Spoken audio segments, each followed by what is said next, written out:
Okay. Last கிளாஸ்ல mechanical properties of solid சாப்டரோட introduction பார்த்துருந்தோம். அதில் மெயினாக ஒரு மெட்டீரியல் டீஃபார்மபிளாக இருந்துச்சு அப்படின்னா, யூஸ்வலாகவே எல்லா மெட்டீரியலும் டீஃபார்மபிள் தான். ஒரு லோடு கொடுத்தோம் அப்படின்னா, எக்ஸ்டர்னலாக ஒரு மெட்டீரியலுக்கு லோடு கொடுக்கும்போது அந்த மெட்டீரியல் டீஃபார்ம் ஆகும். டீஃபார்ம் ஆகிறது அப்படின்னா அதோட டைமென்ஷன் சேஞ்ச் ஆகும். எய்தர் லென்த் அதிகமாகலாம் அல்லது கம்மியாகலாம், டயமீட்டர் அதிகமாகலாம் அல்லது கம்மியாகலாம். சரியா? ஸோ ஒரு எக்ஸ்டர்னல் லோடு கொடுக்கும்போது மாலிகுலர் லெவலில் டிஸ்டர்பன்ஸ் ஏற்படும். அதனால பார்த்தீங்கன்னா இன்டர்மாலிகுலர் டிஸ்டன்ஸ் நமக்கு அஃபெக்ட் ஆகும். இதனால டைமென்ஷன்ல சேஞ்ச் ஏற்படும். இதை தான் நம்ம என்ன சொன்னோம் அப்படின்னா ஸ்ட்ரெயின் அப்படின்னு சொன்னோம். இப்போ பேசிக்கா ஒரு லாங்கிடியூடினல் ஸ்ட்ரெயின் லென்த்தில் சேஞ்ச் நடக்குது அப்படின்னா ஸ்ட்ரெயினோட formula delta L by L அப்படின்னு பார்த்தோம். ஸோ எந்த ஒரு மெட்டீரியலும் எந்த ஒரு ஆப்ஜெக்டும் அதில் இருக்கக்கூடிய சேஞ்சை பார்த்தோம்னா, அதில் நம்ம லோடு கொடுக்கும்போது அந்த லோடுனால வரக்கூடிய சேஞ்சை ரெசிஸ்ட் பண்ணும். ஸோ நம்ம கொடுக்குற ஃபோர்ஸுக்கு ஈக்குவல் அண்ட் ஆப்போசிட் ஃபோர்ஸை அந்த பாடி கொடுக்கும். அதனால வர்றது தான் நம்ம என்ன சொன்னோம், ஸ்ட்ரெஸ் அப்படின்னு பார்த்தோம். ஸ்ட்ரெஸ் அப்படிங்கிறது simply speaking force by area அல்லது ரெசிஸ்டிவ் ஃபோர்ஸ் பை ஏரியா. இந்த ஸ்ட்ரெஸ்ஸும் ஸ்ட்ரெயினையும் ரிலேட் பண்றது, இந்த ஸ்ட்ரெஸ்ஸையும் ஸ்ட்ரெயினையும் ரிலேட் பண்றது. ஸ்ட்ரெயின் அதிகமாக அதிகமாக ஸ்ட்ரெஸ் அதிகமாயிட்டு இருக்கும் அப்படின்னு சொல்லிட்டு பார்த்தோம். அண்ட் அப் டு அந்த மெட்டீரியல் எலாஸ்டிக் நேச்சர்ல தான் இருக்குது அப்படின்னா, அப் டு எலாஸ்டிசிட்டி வரைக்கும் அல்லது எலாஸ்டிக் லிமிட் வரைக்கும் அந்த மெட்டீரியலுக்குன்னு ஒரு எலாஸ்டிக் நேச்சர் இருக்கும். அது வரைக்கும் நீங்க லோடு கொடுத்தீங்க அப்படின்னா, அது வரைக்கும் நீங்க லோடு கொடுக்கும்போது டீஃபார்ம் ஆன பாடி நீங்க லோடை விட்டோன்னே ஒரிஜினல் ஷேப்புக்கு வந்துடும். அப்படி ஒரிஜினல் ஷேப்புக்கு வந்துருச்சுன்னா அது எலாஸ்டிக் லிமிட்டுக்குள்ள இருக்குதுன்னு அர்த்தம். ஸோ ஒரு rubber point best example.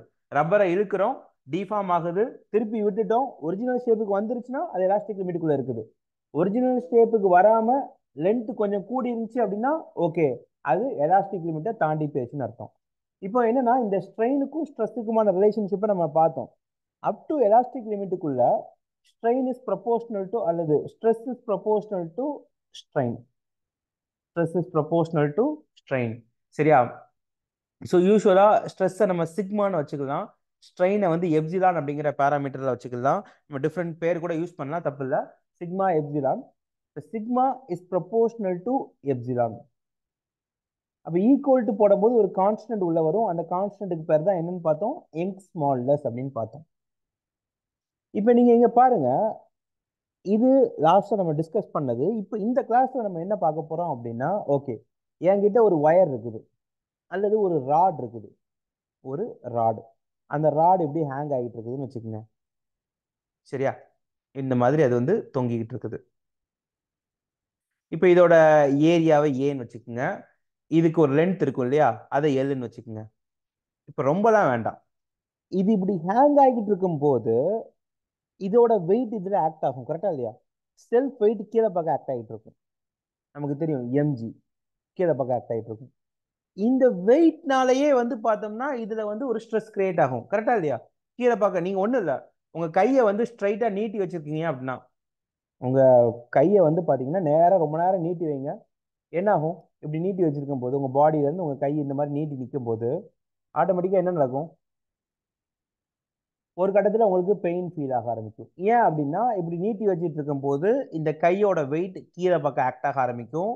So ஒரு பெண்டிங் உங்க கையில நடக்க ஆரம்பிக்கும். ரைட்டா? அப்போ ஓன் வெயிட்னாலேயே ஒரு பாடியில் என்ன நடக்கும் அப்படின்னா ஸ்ட்ரெஸ் நடக்கும். அதுதான் நம்ம இங்க பார்க்க போறோம். ஒரு ராட் சும்மா அப்படியே வெர்டிக்கலா ஹேங் ஆகிட்டு இருக்குது, ஒரு எண்ட்ல ஃபிக்ஸ் ஆகி ஹேங் ஆகிட்டு இருக்குது. இப்போ இந்த ராடோட செல்ஃப் வெயிட்னால இதோட லென்த் கொஞ்சம் சேஞ்ச் ஆகும். இதோட லென்த் என்ன ஆகும்? கொஞ்சம் சேஞ்ச் ஆகும். ஸோ அது எவ்வளோ தூரம் சேஞ்ச் ஆகுது, லெட்ஸ் சே டெல்டா எல்னு வச்சுக்கிட்டோம்னா, இந்த டெல்டா எல்லை எப்படி கண்டுபிடிக்கிறது? இப்போ இங்கே பாருங்க, நமக்கு தெரியும் சிக்மாவுக்கு பதிலாக நம்ம என்ன போடலாம், ஃபோர்ஸ் பை ஏரியான்னு போடலாம். It is Young's modulus. அது கான்ஸ்டன்ட் ப்ராப்பர்ட்டி. எப்சிலானுங்கிறது என்ன? Change in length by original length. So யூஸ்வலாக சேஞ்ச் இன் லென்த் கேட்டாங்க அப்படின்னா, டெல்டா எல் கேட்டாங்கன்னா இதை ரீஅரேஞ்ச் பண்ணிக்க வேண்டியதான். F into L by F into L by A into delta L. சரி, F into L by A into Y.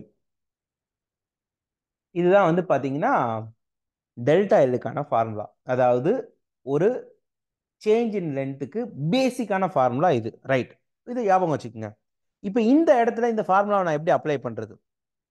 இப்போ எனக்கு இங்க பாருங்க, இங்க பார்த்தோம்னா எனக்கு இந்த ராடுக்கு ஒரு வெயிட் இருக்குது mg. இப்போ நான் உங்ககிட்ட கேள்வி கேட்கிறேன். என்ன கொஸ்டின் அப்படின்னா, எனக்கு இங்க ஆட்டம்ஸ் இருக்கும், இங்கேயும் ஆட்டம்ஸ் இருக்கும், இங்கேயும் ஆட்டம்ஸ் இருக்கும், இந்த சென்டர்லயும் ஆட்டம்ஸ் இருக்கும்.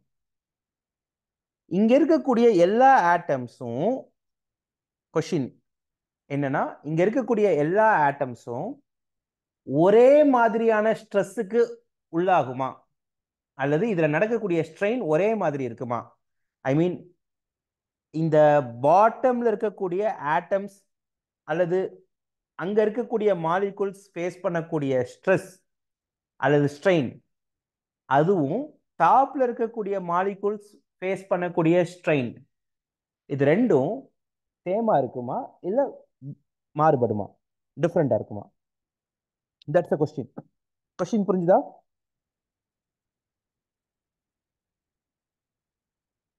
ஓகே, இப்போ பதில் சொல்லுங்க.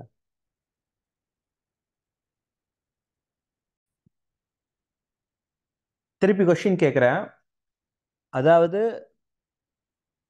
இந்த ராட் வந்து இப்படி ஹேங் ஆகிட்டு இருக்குது. அப்போ இந்த ராடோட வெயிட் வந்து இதில் ஆக்ட் ஆகிட்டு இருக்கும் இல்லையா, செல்ஃப் வெயிட்னு சொல்லுவோம். அது இது கீழே பார்க்க வந்து பார்த்தோம்னா இதோட வெயிட் ஆக்ட் ஆகிட்டு இருக்கும். இப்போ அந்த வெயிட்டு இங்க இருக்கக்கூடிய மாலிகுல்ஸை என்ன பண்ணும், டிஸ்பிளேஸ் பண்ணும். தட் மீன்ஸ் ஸ்ட்ரெயினை வந்து உருவாக்கும். அந்த ஸ்ட்ரெயின் பாட்டம்ல இருக்கக்கூடிய மாலிகுல்ஸ்க்கும் டாப்ல இருக்கக்கூடிய மாலிகுல்ஸ்க்கும் ஒரே மாதிரி ஸ்ட்ரெயினா இருக்குமா அல்லது வேற வேறையா ஸ்ட்ரெயினா இருக்குமா? இன்னும் சிம்பிளா இந்த கொஸ்டினை கேட்கணும்னா, இந்த பாட்டம்ல இருக்கக்கூடிய மாலிகுல்ஸ் எக்ஸ்பீரியன்ஸ் பண்ணக்கூடிய ஃபோர்ஸும் இந்த டாப்ல இருக்கக்கூடிய மாலிகுல்ஸ் எக்ஸ்பீரியன்ஸ் பண்ணக்கூடிய ஃபோர்ஸும் சேமா இருக்குமா டிஃப்ரெண்டா இருக்குமா? இதான் கேள்வி.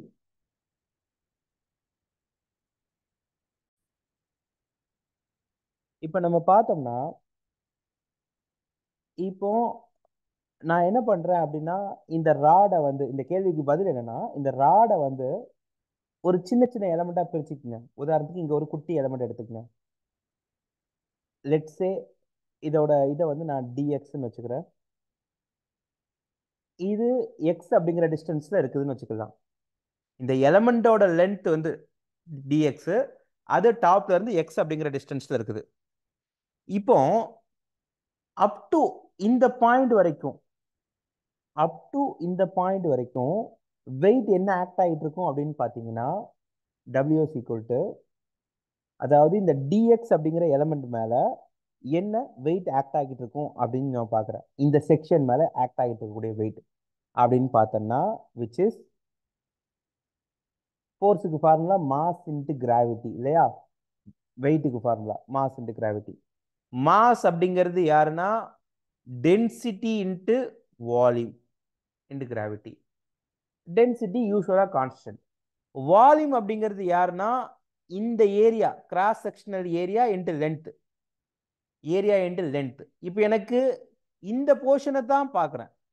இந்த போர்ஷனை பொறுத்த வரைக்கும் இவன் ஃபேஸ் பண்ற வெயிட், இவனுக்கு எதனால வெயிட், இவன் இவன் இவன் இந்த dx அப்படிங்கிற எலமெண்ட், இந்த குட்டி எலமெண்ட் வந்து பாத்தீங்கன்னா எதனால வெயிட்டை ஃபேஸ் பண்ணுது அப்படின்னா, அதுக்கு மேல ஒருத்தர் உட்கார்ந்து இருக்கிறதுனால. நீங்க யோசிச்சு பாருங்க. அசியூம் தட் நீங்க வந்து இப்போ வந்து இப்படி 10 பேர் வரிசையா ஒருத்தருக்கு மேல ஒருத்தர் 10 பேர் உட்கார்ந்துருக்காங்கன்னு வச்சுக்கோங்க ஒரு உதாரணத்துக்கு. சரியா, இப்படி ஒருத்தர் உட்கார்ந்துருக்கான், அவனுக்கு மேல ஒருத்தர் உட்கார்ந்துருக்கான், அவனுக்கு மேல ஒருத்தர் உட்கார்ந்துருக்கான், அவனுக்கு மேல ஒருத்தர் உட்கார்ந்துருக்கான். இதுல இந்த பாட்டம்ல இருக்கான் பாத்தீங்களா, இவன் தான் அதிகமான வெயிட்டை ஃபீல் பண்ணுவான். இந்த மிட்ல இருக்கிறவனுக்கு எவ்வளவு வெயிட்டை ஃபீல் பண்ணுவான், அவனுக்கு மேல என்ன இருக்கோ அந்த வெயிட்டை தான் ஃபீல் பண்ணுவான். அப்ப இவனுக்கு வரக்கூடிய ஸ்ட்ரெஸ் வேற, இவனுக்கு வரக்கூடிய ஸ்ட்ரெஸ் வேற. To you understand? புரியணும்னு நினைக்கிறேன். அதாவது இண்டிவிஜுவலா இருக்க மாலிகூல்ஸை நீங்க ட்ரீட் பண்ணீங்க அப்படின்னா, ஒவ்வொரு மாலிகூல்ஸையும் தனித்தனியா ட்ரீட் பண்ணிருக்கீங்க. ஸோ இப்போ வந்து பாத்தீங்கன்னா, ஒருத்தன் கீழே உட்காந்துருக்கான், அவனுக்கு மேல ஒருத்தன் உட்காந்துருக்கான். ஸோ இவங்க ரெண்டு பேருக்கு இடையில ஒரு பாண்ட் இருக்குது. அவனுக்கு மேல ஒருத்தர் உட்காந்துருக்கான், அவனுக்கு மேல ஒருத்தர் உட்காந்துருக்கான். இப்படி நீங்க ஆட்டம்ஸை கன்ஸ்ட்ரக்ட் நினைச்சுக்கங்க. அப்படி நினைச்சுக்கிட்டீங்க அப்படின்னா இந்த பாட்டம்ல இருக்கான் பாத்தீங்களா, இவன் மேலதான் அதிகமான வெயிட் ஆக்ட் ஆகும். ஏன்னா இவனுக்கு மேல 3 பேர் உட்காந்துருக்காங்க. அதுவே இவனை எடுத்துக்கிட்டீங்கன்னா அவனுக்கு மேல ஒரே ஒருத்தன் தான் இருக்கான். சேம் கேஸ் தான் இங்க. இவனை எடுத்துக்கிட்டீங்க அப்படின்னா இவனுக்கு மேல ஆக்ட் ஆகக்கூடிய வெயிட் அப்படிங்கிறது இந்த போர்ஷன் தான். இந்த போர்ஷன், இந்த குட்டி போர்ஷன் தான். ஓகேயா? சோ அப்போ இவனோட வெயிட் மட்டும் அப்படின்னு பார்க்கணும்னா நமக்கு rho into area, cross sectional area அதே தான், கிராஸ் செக்ஷனல் ஏரியா ஏ தான். சரியா? லென்த் பாத்தீங்கன்னா இந்த லென்த் தான் கணக்குல வரும். இந்த லென்த் எக்ஸ்ங்கிற length into G. So this is the weight, this is the weight. சரியா? எது வரைக்கும் டிஎக்ஸ் அப்படிங்கிற எலமெண்ட் ஃபேஸ் பண்ணக்கூடிய வெயிட். இப்போ சரியா, இப்போ நம்ம இந்த எலமெண்ட்ல என்ன லென்த்ல சேஞ்ச் வரும்னு பார்க்கலாம். லெட்ஸ் சே டிஎல்னு வச்சுக்கலாம். இந்த எலமெண்ட்ல ஏற்படக்கூடிய லென்த்ல இருக்கக்கூடிய சேஞ்ச். சரியா? அப்ப என்ன, எஃப் இன்ட்டு எல்லுக்கு பதிலாக நான் என்ன போட்டுக்கிறேன் அப்படின்னா டிஎக்ஸ்ன்னு போட்டுக்கிறேன். பிகாஸ் இவங்கிட்ட ஏற்படக்கூடிய அந்த சேஞ்ச் இன் லென்த் நான் டிஎக்ஸ்ன்னு தான் வச்சிருக்கிறேன். By A into Y. சரியா? அப்ப எஃப்க்கு பதிலாக நீங்க என்ன போட்டுக்கலாம் அப்படின்னா rho A X G DX by A Y. A cancel ஆயிரும். சரியா? அப்ப ரோ ஜி பை ஒய் இவங்கெல்லாம் கான்ஸ்டன்ட் பாராமீட்டர்ஸ். ஏன்னா rho density constant, G acceleration due to gravity constant, Y Young's modulus அதுவும் மெட்டீரியல் ப்ராப்பர்ட்டி கான்ஸ்டன்ட். மாறக்கூடியவங்க யாருன்னா எக்ஸும் டிஎக்ஸும். எப்படி எக்ஸ் மாற மாற மாற, எக்ஸ் மாற மாற மாற அந்த பாடி ஃபேஸ் பண்ணக்கூடிய வெயிட் அதிகமா இருக்கும். சரி, எக்ஸாம்பிள் நீங்க இந்த இடத்துல வந்து பாத்தீங்கன்னா டிஎக்ஸ் எடுத்துக்கிட்டீங்க அப்படின்னா இந்த இடத்துல இருக்கக்கூடிய சேஞ்ச் இன் லென்த்தை பத்தி பேசணும்னா, டிஎக்ஸை பத்தி பேசணும்னா அவனுக்கு எக்ஸ் அதிகம். அவனுக்கு எக்ஸ் அதிகம்னா என்ன அர்த்தம், அவன் மேல ஆக்ட் ஆகக்கூடிய வெயிட் அதிகமா இருக்குது. ரைட்டா? அப்போ ஓவராலா மொத்தமா எனக்கு இங்க இருந்து இங்க வரைக்கும் என்னப்பா, இவன் கொஞ்சம் வெயிட், இவங்கிட்ட கொஞ்சம் லென்த் சேஞ்ச் ஆகும், இவங்கிட்ட கொஞ்சம் லென்த் சேஞ்ச் ஆகும், இவங்கிட்ட கொஞ்சம் லென்த் சேஞ்ச் ஆகும். இப்படி ஒவ்வொரு பாயிண்ட்லயும் எனக்கு என்ன ஆகும், லென்த் வேற வேறையா சேஞ்ச் ஆயிட்டு இருக்கும், ஒரே மாதிரி சேஞ்ச் ஆகாது. இவன் கம்மியான லென்த் தான், கம்மியான சேஞ்ச் தான் அண்டர் ஆகும். இவனுக்கு கொஞ்சம் அதிகமா இருக்கும், இவனுக்கு ஓரளவுக்கு அதிகமா இருக்கும், இவனுக்கு ரொம்ப அதிகமா இருக்கும், இவன் இருக்கிறது அதிகமா இருக்கும். ஸோ இந்த ராடை நீங்க எடுத்துக்கிட்டீங்கன்னா இந்த ராட்ல இருக்கக்கூடிய ஒவ்வொரு பாயிண்டையும் தனித்தனி ஆட்களா, தனித்தனி மேட்டரா கன்சிடர் பண்ணீங்கன்னா ஒவ்வொரு எலமெண்ட்டும் தனித்தனியான தனித்தனியான டிஸ்பிளேஸ்மெண்ட்டை தனித்தனியான ஸ்ட்ரெயினுக்கு அண்டர்கோ ஆகும். சரியா? அப்போ ஓவராலா என்னப்பா நடக்குது, ஓவராலானா I have to integrate d l. சரியா?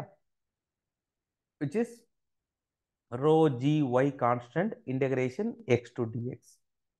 and நீங்க பாத்தீங்கன்னா எக்ஸோட லிமிட் பாத்தீங்கன்னா 0ல இருந்து எல் வரைக்கும் இருக்கும்.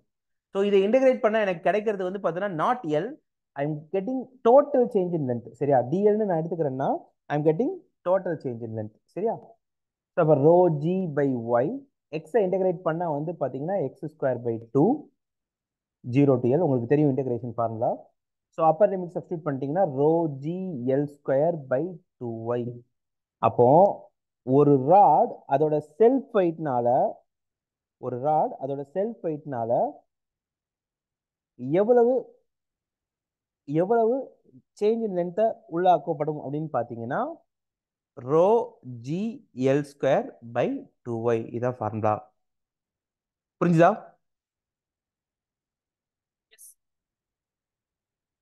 Is it clear? ஓகே. அடுத்து நம்ம போக போறது Poisson ratio. So Poisson ratio அப்படிங்கிற பாராமீட்டர் எங்க வரும்? இந்த மெட்டீரியல் மெக்கானிக்கல் ப்ராப்பர்ட்டிஸ் ஆஃப் மேட்டர்ல ஒரு மெட்டீரியலோட மெக்கானிக்கல் ப்ராப்பர்ட்டிஸை நீங்க முடிவு பண்ணும்போது ஃபர்ஸ்ட் ரோல் பிளே பண்ற ஆள் யாருன்னா யங்ஸ் மாடுலஸ். இவன் ஒரு முக்கியமான ப்ராப்பர்ட்டி. டென்சிட்டி வீணோ, எல்லாத்துக்கும் டென்சிட்டி இருக்குது, சாலிடுக்கு இருக்குது, லிக்விடுக்கு இருக்குது, கேஸுக்கு இருக்குது. டென்சிட்டி ஒரு காமனான ப்ராப்பர்ட்டி.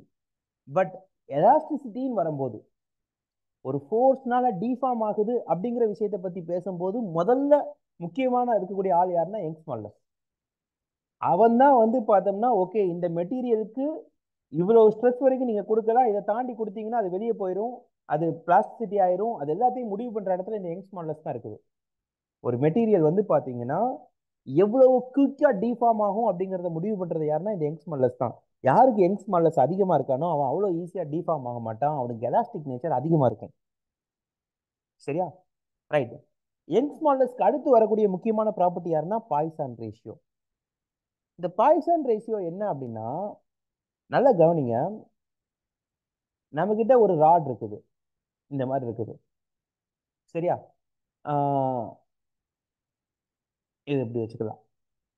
இப்போ இந்த ராடுக்கு வந்து பாத்தீங்கன்னா நீங்க ஒரு டென்சைல் ஃபோர்ஸ் கொடுக்குறீங்க. ஸோ டென்சைல் ஃபோர்ஸ் கொடுத்தா என்ன நடக்கும்னு உங்களுக்கு தெரியும். இருக்கிற லென்த் என்ன ஆகும்? சேஞ்ச் ஆகும். இருக்கிற லென்த் சேஞ்ச் ஆகும். ஸோ இந்த லென்த் எவ்வளவு தூரம் சேஞ்ச் ஆகும் அப்படின்னா லெட்ஸ் சே டெல்டா எல்னு வச்சுக்கலாம். இந்த சேஞ்ச் லென்த் என்னன்னு வச்சுக்கலாம்? டெல்டா எல்னு வச்சுக்கலாம். இப்போ நமக்கு ஸ்ட்ரெயினுக்கு நம்ம ஃபார்முலா படிச்சிருப்போம். இந்த ஸ்ட்ரெயினுக்கு ஆக்சுவல் பேர் என்ன பேரு? Longitudinal strain. ஓகே, இது எனக்கு தெரியும். Delta L by L. Poisson ratio எங்க வருது அப்படின்னா, நீங்க லென்த் அதிகப்படுத்தும் போது டிஃபார்ம் பண்றீங்க அப்படின்னா ஆட்டோமேட்டிக்கா இந்த டயாமீட்டர் என்ன ஆகும்? சின்னதாகும். அதே லென்த்ல வந்து என்ன ஆகாது? கண்டிப்பா வந்து பெருசாகாது. சரியா? ஸோ டயாமீட்டர் என்ன ஆகும்? ஆக்சுவலா சின்னதாகும். இப்படி இருக்கிற மெட்டீரியல் இந்த மாதிரி மாறிடும். அது எக்ஸ்டெண்ட் ஆகும்போது இப்படி மாறிடும். உங்களுக்கு புரியும் நினைக்கிறேன். நீங்க ஒரு எரேசர் எடுத்துக்கிட்டு இழுத்து பார்த்தீங்கன்னா தெரியும். லென்த் கூடும் போது திக்னஸ் குறையும். லென்த் கூடும் போது அந்த திக்னஸ் என்னாகும்? குறையும். அதுவே நீங்க கம்ப்ரஸ் பண்ணீங்கன்னா பல்ஜ் ஆகும். சரியா? அப்போ லாங்கிடியூடனல் ஸ்ட்ரெயின் வரும்போது கூடவே சேர்ந்து இன்னொருத்தன் வருவான். அவனை நம்ம பார்த்தோம், லேட்டரல் ஸ்ட்ரெயின். லேட்டரல் ஸ்ட்ரெயின்னா அதுக்கு பெர்பெண்டிகுலர், அதுக்கு நார்மலா இருக்கக்கூடிய அடுத்த ஆள் டி. இதை டயமீட்டர்னு வச்சுக்கலாம் அல்லது திக்னஸ்னு வச்சுக்கலாம். டி. அப்போ இந்த change in diameter by original diameter அல்லது change in thickness by original thickness. இதுல முக்கியமான விஷயம் என்ன அப்படின்னா, இவன் பாசிட்டிவா இருந்தான் அப்படின்னா இவன் நெகட்டிவா இருப்பான். ஏன்னா லென்த் கூடுச்சுன்னா டயமீட்டர் குறையும், லென்த் குறைஞ்சதுன்னா டயமீட்டர் குறையும். ஓகேயா? அப்போ எல்லா மெட்டீரியல்லையும் நீங்க லாங்கிடியூடனல் ஸ்ட்ரெயின் நடக்கும்போது கூடவே லேட்டரல் ஸ்ட்ரெயினும் சேர்ந்து வரும். அப்போ ஒரு மெட்டீரியல் டோட்டலா வால்யூமெட்ரிக்கா எவ்வளவு ஸ்ட்ரெயின் ஆகுது அப்படிங்கறத முடிவு பண்ணும்போது இவங்க ரெண்டு பேரும் தெரிஞ்சிருக்கணும். லாங்கிடியூடனலும் தெரிஞ்சிருக்கணும், லேட்டரலும் தெரிஞ்சிருக்கணும். அப்போ இந்த லாங்கிடியூடனல் ஸ்ட்ரெயினுக்கு எவ்வளவு லேட்டரல் ஸ்ட்ரெயின் இருக்கும் அப்படிங்கறத முடிவு பண்றது தான் யாருன்னா பாய்சான் ரேஷியோ. பாய்சான் ரேஷியோ அப்படிங்கிறது என்னன்னா மியூன்னு சொல்லுவோம். சரியா? அல்லது வந்து பாத்தீங்கன்னா சில புக்ல வந்து பாத்தீங்கன்னா பாய்சான் ரேஷியோக்கு ஈட்டான்னு யூஸ் பண்ணியிருப்பாங்க. ரைட், பரவாயில்ல. பாய்சான் ரேஷியோட டெஃபினிஷன் என்ன அப்படின்னு பாத்தீங்கன்னா,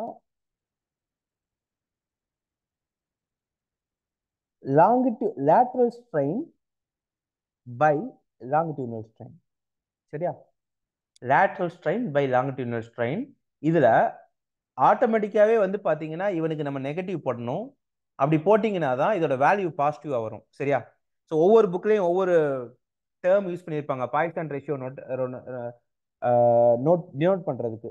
மியூ யூஸ் பண்ணிக்கலாம், ஈட்டா யூஸ் பண்ணிக்கலாம். சம் புக்ல சிக்மா கூட யூஸ் பண்ணியிருப்பாங்க. ஸ்ட்ரெஸ்ஸுக்கு வேற பேர் வச்சிருப்பாங்க, இதுக்கு சிக்மான்னு யூஸ் பண்ணியிருப்பாங்க. ஸோ நம்ம மியூ வச்சுக்கலாம் இப்போதைக்கு. ஃபார்முலா என்ன? Lateral strain by longitudinal strain. சரியா? நெகட்டிவ் கண்டிப்பா இருக்கணும். நெகட்டிவ் சைன் போட்டீங்கன்னா தான் இது பாசிட்டிவா அப்பியர் ஆகும். சரியா? ஏன்னா ஆல்ரெடி இந்த டெல்டா டி பை டி நெகட்டிவா இருக்கும். டெல்டா டி பை டி எப்படி இருக்கும்? நெகட்டிவா இருக்கும். அதுக்கு முன்னாடி ஒரு மைனஸை போடும்போது என்ன ஆயிரும்? அது பிளஸ்ஸா மாறிடும். சரியா? இப்போ நம்ம ஸ்டீல் எடுத்துக்கிட்டீங்கன்னு வைங்களேன், காமனா இருக்கு ப்ரைஸ். பாய்சான் ரேஷியோ பாத்தீங்கன்னா 0.3 இருக்கும். ஸ்டீலுக்கு பாய்சான் ரேஷியோ என்ன? 0.3 இருக்கும். அதாவது லேட்டரலா வந்து பாத்தீங்கன்னா lateral strain, sorry, longitudinal strain வந்து பாத்தீங்கன்னா லாங்கிடியூடனல் ஸ்ட்ரெயின் 10 இருக்குதுன்னு வைங்களேன். லேட்டரல் ஸ்ட்ரெயின் பாத்தீங்கன்னா லாங்கிடியூடனல் ஸ்ட்ரெயின் 10 இருந்துச்சுன்னா லேட்டரல் ஸ்ட்ரெயின் என்ன இருக்கும்? 10 into 0.3 போட்டீங்கன்னா 3 இருக்கும். புரியுதா? லாங்கிடியூடனலா இவ்வளவு டைம் ஸ்ட்ரெயின் நடக்குதுன்னா லேட்டரலா 3 டைம்ஸ் ஸ்ட்ரெயின் நடக்கும். இது பாய்சான் ரேஷியோ. ஒரு முக்கியமான இங்க எக்ஸாம்பிள் இருக்குது பாய்சான் ரேஷியோக்கு. ஒரு சில மெட்டீரியல்ல வந்து பாத்தீங்கன்னா பாய்சான் ரேஷியோ ஜீரோவா இருக்கும். பாய்சான் ரேஷியோ எப்படி இருக்கும்? ஜீரோவா இருக்கும். யாருக்கு தெரியுமா? நீங்க லாங்கிடியூனலா ஸ்ட்ரெயின் கொடுக்கலாம், ஆனா லேட்டரலா எந்த ஸ்ட்ரெயினுமே அதுல நடக்காது. லாங்கிடியூனலா ஸ்ட்ரெயின் கொடுக்கும்போது லேட்டரலா லேட்டரலா அதுல ஸ்ட்ரெயின் நடக்காது. நீங்க என்னதான் பிடிச்சி ப்ரெஸ் பண்ணீங்கனாலும், கம்ப்ரஸ் பண்ணீங்கனாலும், டென்சைல் பண்ணீங்கனாலும், லென்த்ல பிடிச்சி நீங்க கம்ப்ரஸோ டென்சைலோ பண்ணீங்கனாலும் டயமீட்டர்ல எந்த சேஞ்சுமே நடக்காது. இதுக்கு பெஸ்ட் எக்ஸாம்பிள் யாரு அப்படின்னு பாத்தீங்கன்னா கார்க். கார்க் தெரியும் இல்லையா? டக்குன்னு சொல்லுவோம்ல தமிழ்ல.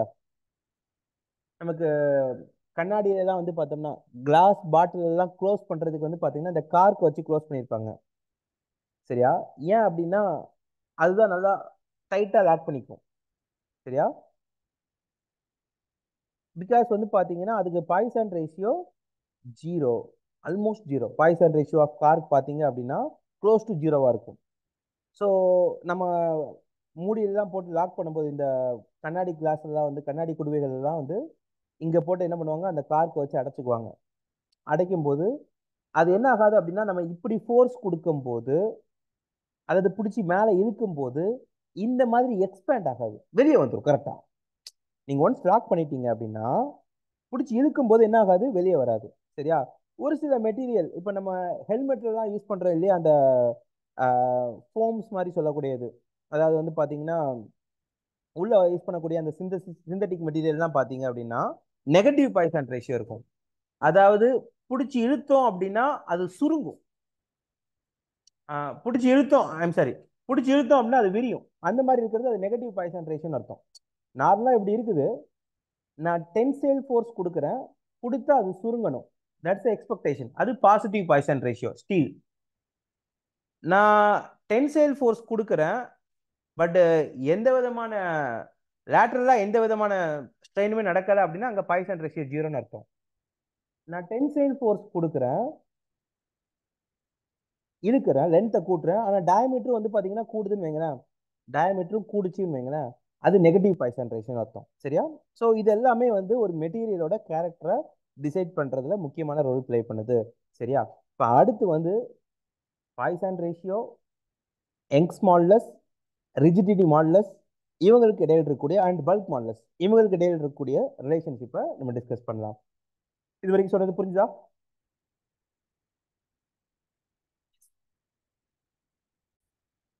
இப்போ நம்ம என்ன பார்க்க போறோம்?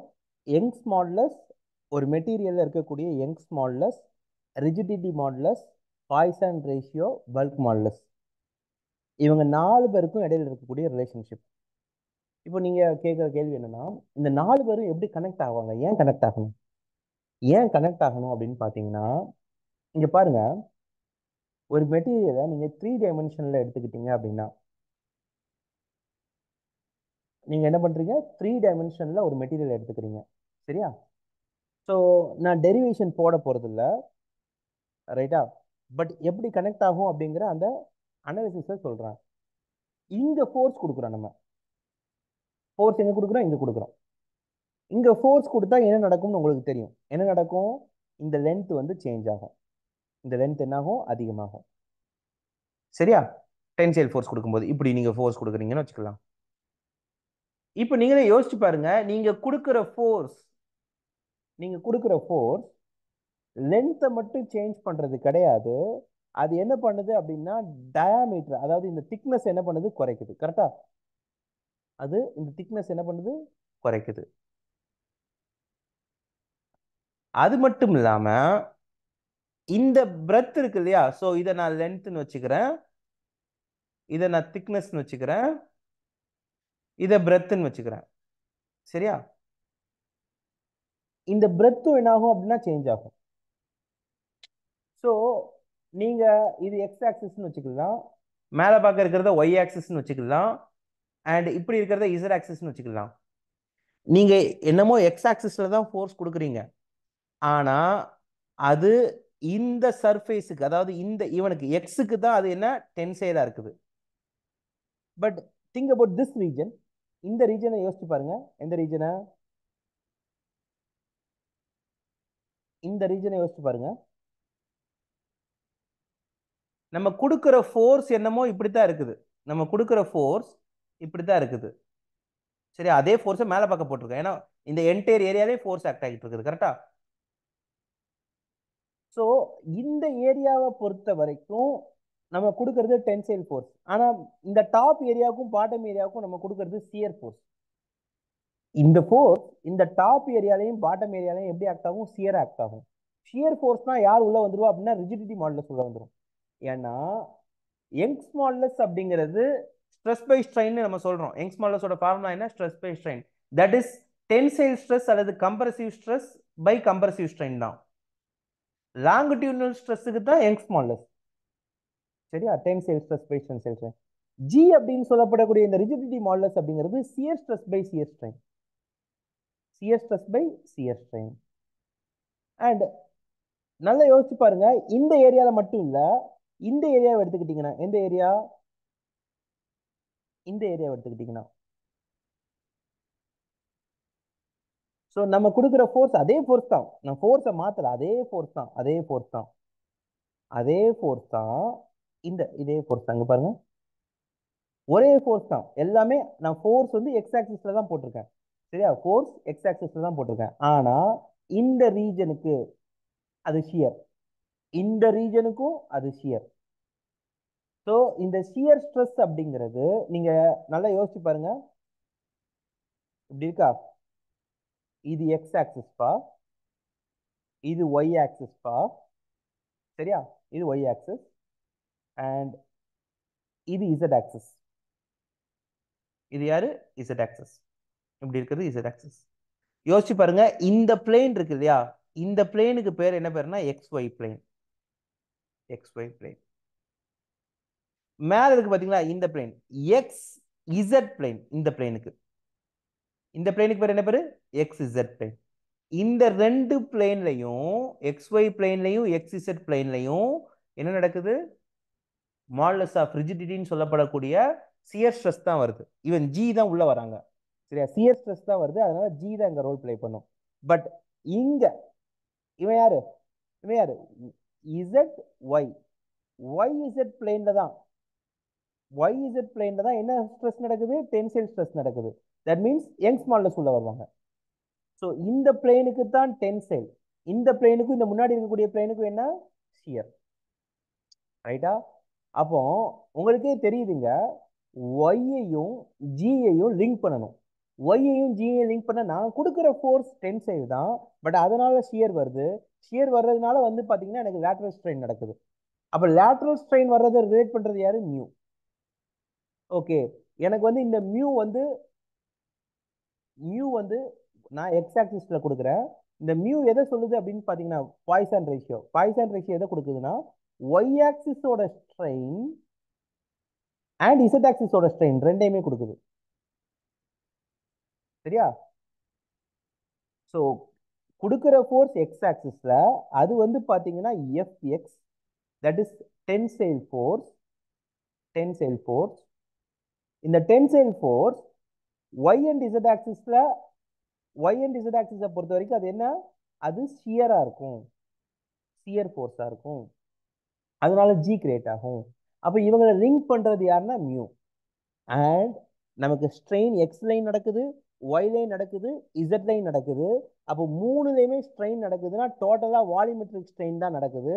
அப்போ வால்யூமெட்ரிக் ஸ்ட்ரெயின்னா யார் வந்துருவா? Bulk modulus K. திருப்பியும் சொல்றேன், நான் டெரிவேஷன் போடல, எப்படி கனெக்ட் ஆயிருக்கு அப்படிங்கிற அந்த டெரிவேஷனுக்குள்ளே போகல. சரியா? அந்த ஆக்சுவல் டெரிவேஷனுக்குள்ளே போகல, ஃபைனல் ஃபார்முலாவை தான் எழுத போறேன். பிகாஸ் அதுதான் நீங்க you are expected to remember. But the concept is important. எப்படி வந்து இந்த 4 பேரும் உள்ள லிங்க் ஆகுறாங்க? வெறுமனே எக்ஸ் ஆக்சிஸ்ல கொடுக்கக்கூடிய ஃபோர்ஸ் ஒய் ஆக்சிஸ்லயும் ஸ்ட்ரெயினை கிரியேட் பண்ணுது, இசட் ஆக்சிஸ்லயும் ஸ்ட்ரெயினை கிரியேட் பண்ணுது. அதுக்கு காரணமா இருக்கிறது யாருன்னா Poisson ratio and shear force. அப்போ ஆட்டோமேட்டிக்கா வந்து பாத்தீங்கன்னா Young's modulus, Poisson ratio, modulus of rigidity உள்ள வந்துடுறாங்க. அப்போ நமக்கு இந்த 3 பேரும் உள்ள வரும்போது எக்ஸ் ஒய் இசட் 3 ஆக்சிஸ்லயும் ஸ்ட்ரெயின் நடக்குது. That is volumetric strain. Volumetric ஸ்ட்ரெயினை பத்தி பேசுறதா யாரு? Bulk modulus. ஏன்னா பல்க் மாடுலஸ்க்கு ஃபார்முலா என்ன? வால்யூமெட்ரிக் ஸ்ட்ரெஸ் அல்லது total stress by volumetric strain, by volumetric strain. சரியா? ஓகே, ரைட்டா? இப்படிதான் வந்து பாத்தீங்கன்னா இந்த 3 பேரும் என்ன ஆகுறாங்க? லிங்க் ஆகுறாங்க. இப்போ இந்த 3 பேருக்குமான ஃபைனல் ரிலேஷன்ஷிப் என்ன? சரியா? இந்த 3 பேருக்குமான final relationship first Young's modulus equal to Young's modulus equal to 3k into 1 minus 2 mu 1. சரியா? இங்க யாரா லிங்க் ஆகுறா? Young's modulus, bulk modulus, Poisson ratio, இவங்க 3 பேரும் லிங்க் ஆகுறாங்க. அடுத்து y is equal to 3k into I'm sorry y is equal to 9 mu k I'm sorry 9 gk by 3k plus g. y is equal to என்ன? 9gk by 3k plus g. இது ஒரு formula.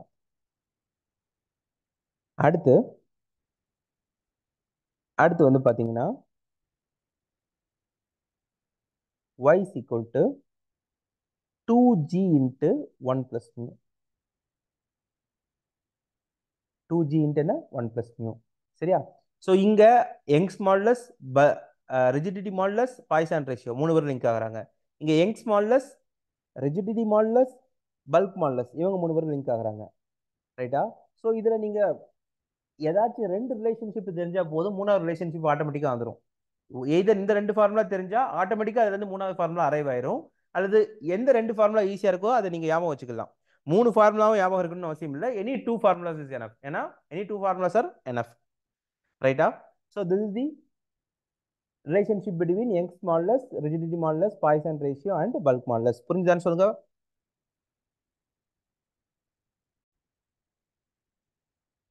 அடுத்த topic ஸ்ட்ரெஸ்ஸுக்கும் ஸ்ட்ரெயினுக்குமான relationship already நம்ம பார்த்துட்டோம். இப்போ நம்ம கிராஃபா பார்க்க போறோம். சரியா? இங்க நான் நிறைய மெட்டீரியல் நம்ம கண் முன்னாடி இருக்குது.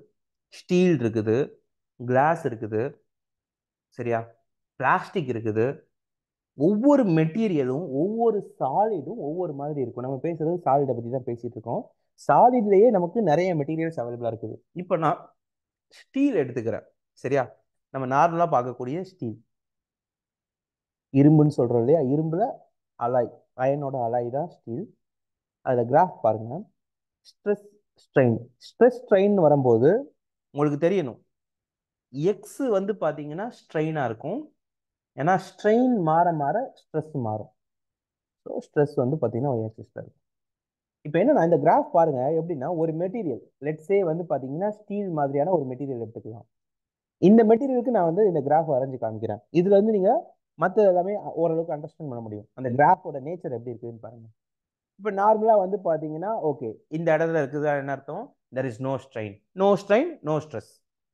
அப்போ நீங்க ஸ்ட்ரெயினை கூட்ட கூட்ட கூட்ட ஸ்ட்ரெஸ் கூடும், ஸ்ட்ரெயினை கூட்ட கூட்ட ஸ்ட்ரெஸ் கூடும். ஸோ நான் எப்படி கூடும் அப்படின்னு பாத்தீங்கன்னா, அது வந்து ஒரு ஸ்ட்ரைட் லைன்ல கூடும்.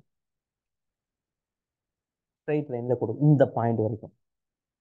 இந்த பாயிண்ட் வரைக்கும். இந்த பாயிண்ட்டுக்கு பேர் என்ன பேர் அப்படின்னு பாத்தீங்கன்னா, இந்த பாயிண்டை நான் ஏன்னு வச்சுக்கிறேன். ஏங்கிறவன் யாருன்னா ப்ரொபோர்ஷனல் லிமிட்னு சொல்லுவோம். யாரு? Proportionality limit.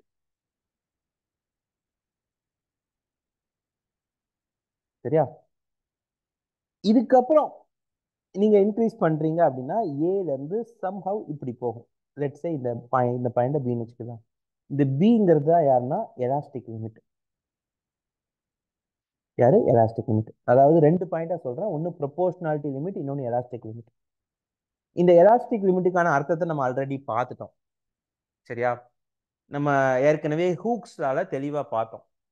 Within elastic limit stress is proportional to strain அப்படின்னு நம்ம பார்த்தோம். எலாஸ்டிக் லிமிட்னா என்ன? நீங்க ஒரு மெட்டீரியலுக்கு எலாஸ்டிக் லிமிட் வரைக்கும் ஃபோர்ஸ் கொடுத்தீங்க அப்படின்னா அதுல ஏற்பட்டிருக்கக்கூடிய டிஃபர்மேஷன் ஒன்ஸ் ஃபோர்ஸ் ரிமூவ் ஆனா திரும்பி வந்துடும். ஃபோர்ஸை ரிமூவ் பண்ணும்போது நீங்க கிரியேட் பண்ணிருக்கக்கூடிய டிஃபர்மேஷன் ஆட்டோமேட்டிக்கா என்ன ஆயிரும்? ஒரிஜினல் ஷேப்புக்கு வந்துடும். எப்போ அப்படின்னா நீங்க கொடுக்குற ஃபோர்ஸ் எலாஸ்டிக் லிமிட்டுக்குள்ள இருக்கிற பட்சத்துல. அதாவது இங்க பாருங்க, நீங்க ஸ்ட்ரெயினை தான் கூட்டுறீங்க, உங்களுக்கு இந்த பாயிண்ட் வரைக்கும் தான் ஸ்ட்ரெயினை கூட்டுறதுக்கு அலௌடு. இதுக்கு மேல ஸ்ட்ரெயினை கூட்டிட்டீங்க அப்படின்னா, ஸ்ட்ரெயின்ங்கிறது யாரு? Change in length by original length. இந்த பாயிண்ட்டுக்கு மேல லென்த் அதிகமாயிருச்சு அப்படின்னா மெட்டீரியல் பழைய ஷேப்புக்கு வராது, இழுத்தது இழுத்ததுபடியே நிற்கும். சரியா? ஒன்ஸ் அதோட லென்த்தை மாத்திட்டீங்க அப்படின்னா அதிகமா லென்த் இப்போ 5ன்னு இருக்கிறத 5ன்னு இருக்கக்கூடிய லென்த்தை 5.1ன்னு மாத்திட்டீங்கன்னா அது 5.1லேயே தான் நிற்கும். திருப்பி என்ன வராது? 5க்கு வராது. புரியும்னு நினைக்கிறேன். எப்போ? அப் டு பி வரைக்கும். அப்போ முன்னாடி ஹூக்ஸ் லா சொல்லும் போது இந்த பியும் ஏயும் சேமா இருக்கிற மாதிரி தானே சொன்னேன். ஏன்னா எலாஸ்டிக் லிமிட்டுக்குள்ள வித்தின் எலாஸ்டிக் லிமிட்டுக்குள்ள ஸ்ட்ரெஸ் இஸ் ப்ரொபோர்ஷனல் டு ஸ்ட்ரெயின்னு பார்த்தோம். வித்தின் எலாஸ்டிக் லிமிட்டுக்குள்ள ஸ்ட்ரெஸ் இஸ் ப்ரொபோர்ஷனல் டு ஸ்ட்ரெயின்னு பார்த்தோம். பட் எக்ஸாக்டா கிராஃப் போடும்போது இந்த எலாஸ்டிக் லிமிட்டுக்கு முன்னாடியே ப்ரொபோர்ஷனாலிட்டி லிமிட் வந்துடும். அதாவது ப்ரொபோர்ஷனாலிட்டி லிமிட் அப்படின்னா என்னன்னா அப் டு இந்த பாயிண்ட் வரைக்கும் தான், அப் டு இந்த பாயிண்ட் வரைக்கும் தான்,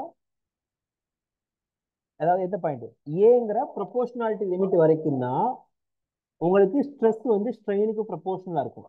நான் ஹூக்ஸ்லால எலாஸ்டிக் லிமிட்னு சொல்லியிருப்பேன். ஹூக்ஸ்லால என்ன சொல்லியிருப்பேன்?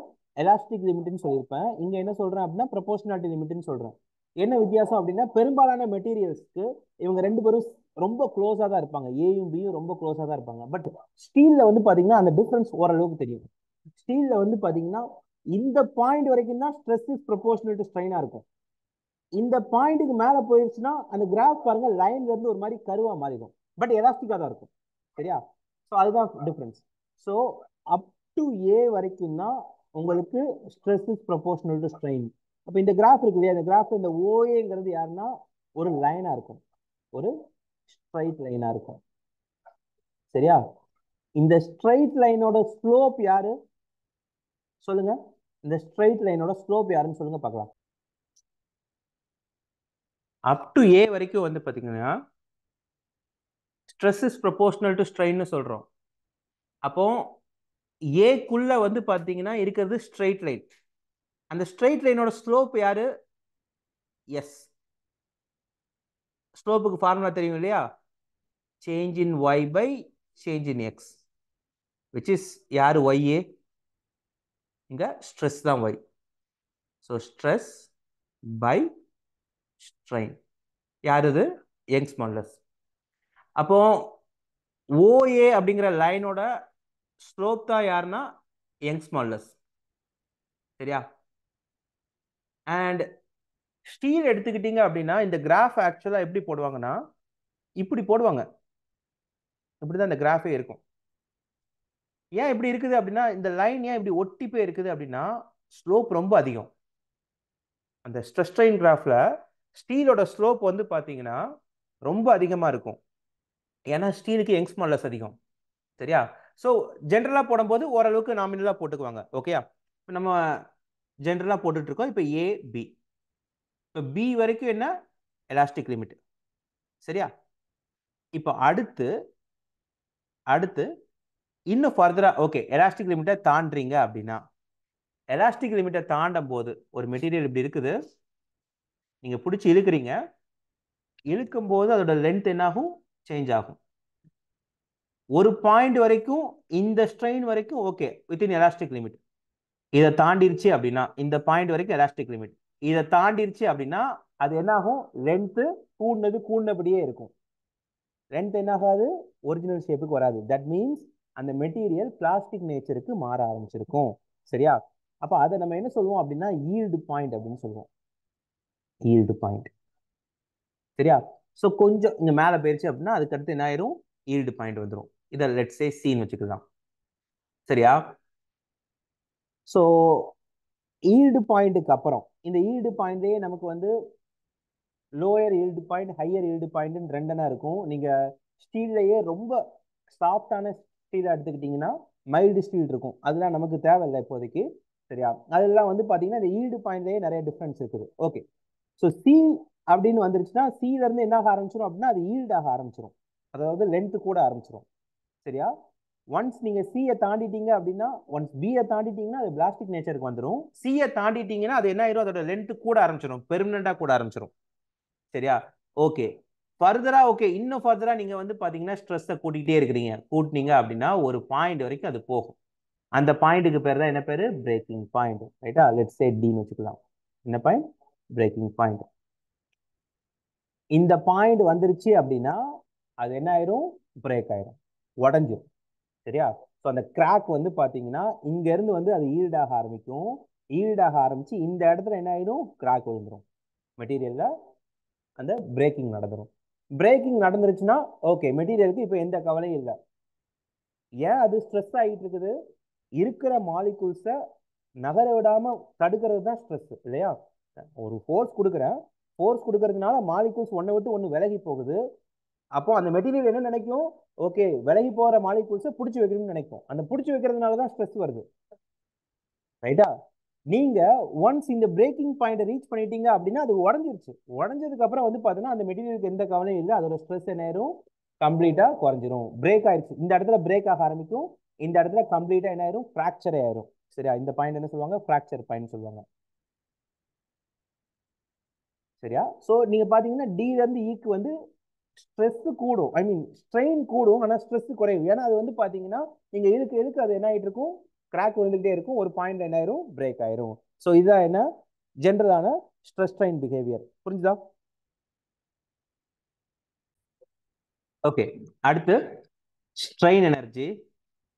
ஸ்ட்ரெயின் எனர்ஜி அப்படிங்கிறது என்னன்னா, ஓகே ஒரு மெட்டீரியல் வந்து பாத்தீங்கன்னா ஸ்ட்ரெச் ஆயிருக்குது. இப்படி இருக்கிற மெட்டீரியல் என்ன இருக்குது, இந்த மாதிரி இழுத்து வச்சிருக்கோம், டென்சைல் ஃபோர்ஸ் கொடுத்து இப்படி இழுத்து வச்சிருக்கோம். ரைட்டா? அப்ப இழுத்து வச்சிருக்கும் போது அதுக்கு அதோட நேச்சர் எப்படி இருக்கும், உள்ள இழுக்க ட்ரை பண்ணிட்டு இருக்கும். சரியா? ஸ்ப்ரிங் மாதிரி வந்து பாத்தீங்கன்னா உள்ள இழுக்க ட்ரை பண்ணிட்டு இருக்கும். அப்போ ஒரு மெட்டீரியலை ஸ்ட்ரெச் பண்ணி வைக்கும் போது, அதாவது ஒரு மெட்டீரியலை அண்டர் ஸ்ட்ரெயின்ல வைக்கும் போது அதுக்கு தேவைப்படக்கூடிய ஒர்க் டன் அப்படிங்கிறது தான் வந்து பாத்தீங்கன்னா ஸ்ட்ரெயின் எனர்ஜி. சரியா? ஸோ நம்ம டெரிவேஷன் போக போறதுல ஸ்ட்ரைட் அவே ஸ்ட்ரெயின் எனர்ஜிக்கு ஃபார்முலா என்ன அப்படின்னா 1/2 இன்ட்டு ஸ்ட்ரெஸ் இன்ட்டு ஸ்ட்ரெயின்.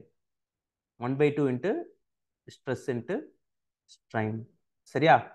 இப்போ அதுவே வந்து பாத்தீங்கன்னா ஒரு ஸ்ட்ரெச்டு ஒயருக்குன்னு பேசும்போது, ஸ்ட்ரெச்டு ஒயருக்குன்னு பேசும்போது, சரியா,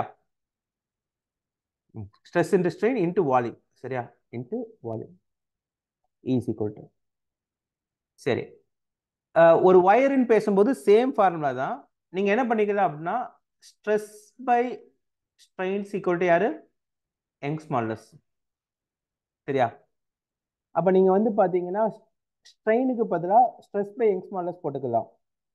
அப்ப இங்க எனர்ஜிக்கு போடும்போது சேம் ஃபார்முலா தான், பட் இங்க மெட்டீரியலோட ப்ராப்பர்ட்டி யூஸ் பண்ணுவோம்.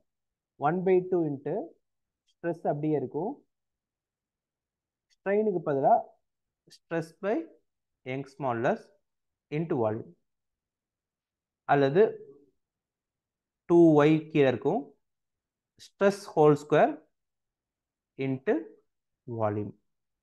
ஓகேயா? நீங்க இன் டர்ம்ஸ் ஆஃப் ஸ்ட்ரெயின் எழுதணும்னாலும் எழுதிக்கலாம். சேம் இது ஸ்ட்ரெயின். இங்க பாருங்க, 1/2 இன்ட்டு ஸ்ட்ரெஸ்ஸுக்கு பதிலாக y இன்ட்டு ஸ்ட்ரெயின் போட்டிங்கன்னா y இன்ட்டு ஸ்ட்ரெயின், ஆல்ரெடி ஒரு ஸ்ட்ரெயின் இருக்குது, அப்போ strain the whole square into volume. சரியா? ஸோ இது எல்லாமே என்ன, energy of a stretched wire, energy in a stretched wire. சரியா? ஸோ ஸ்ட்ரெயின் எனர்ஜின்னு கேட்டாங்கன்னா இதான் ஃபார்முலா. ஸோ இந்த ஃபார்முலா எங்கேருந்து வருது, பேசிக்காக ஃபோர்ஸ் இன்ட்டு டிஸ்பிளேஸ்மெண்ட் ஃபார்முலாலேருந்து தான் வருது. ஏன்னா ஃபோர்ஸுக்கு நமக்கு தெரியும், force is equal to sigma into area, அதாவது ஸ்ட்ரெஸ் இன்ட்டு ஏரியா. ஏன்னா stress is equal to force by area, அப்போ force is equal to stress into area into L. அப்போ இங்கே பேசிக்காக பார்த்தீங்கன்னா சிக்மா இன்ட்டு வி மாதிரி இருக்கும். சரியா? சிக்மா இன்ட்டு வி மாதிரி இருக்கும். பட் ஆக்சுவலாக நம்ம வந்து பார்த்தீங்கன்னா டெரைவ் பண்ணி பார்த்தோம்னா கூட யார் வருவா, ஸ்ட்ரெயின் வருவா. 1/2 stress into strain into volume. சரியா? ஸோ இதுதான் ஃபார்முலா. ஸோ இந்த லெசன் எலாஸ்டிசிட்டி அப்படிங்கிற கான்செப்ட் வந்து பார்த்தீங்கன்னா இதோட முடிஞ்சிருச்சு. சரியா? மேக்ஸிமம் மெக்கானிக்கல் ப்ராப்பர்ட்டிஸ் ஆஃப் மேட்டரில் இவ்வளோ தான் கண்டென்ட்டு. இது புரிஞ்சிருச்சுன்னா இதுலேருந்து வரக்கூடிய ப்ராப்ளம்ஸை மேக்ஸிமம் நம்ம என்ன பண்ணலாம், அட்டன் பண்ண ஆரம்பிச்சிடலாம். அடுத்த கிளாஸஸில் கொஸ்டின்ஸ் வந்து பார்த்தீங்கன்னா டிஸ்கஸ் பண்ணலாம். நீட் அண்ட் ஜேஇயில் இருக்கக்கூடிய பேசிக் கொஸ்டின்ஸ் அண்ட் காம்ப்ளிகேட்டட் கொஸ்டின்ஸை நெக்ஸ்ட் கிளாஸில் டிஸ்கஸ் பண்ணலாம். ஏதாவது டவுட் இருக்கா?